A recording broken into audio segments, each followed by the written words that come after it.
eskerrik asko esan, egindako lanagatik eta jakin guk gure alternatiba ere egitzen jarraituko dugula.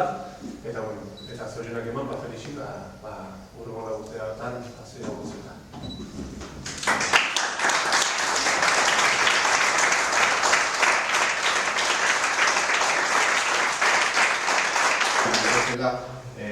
Eskerrak ematea alde batetik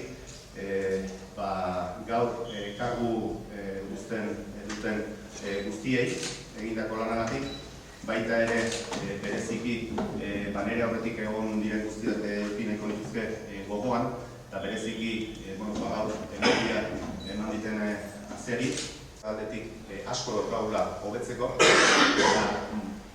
bilkura honek suposatzen duen arduratik hasi, eta uste dut herriari nolakoa beharko duken erakutsi beharko geniokela geu eredu izan da.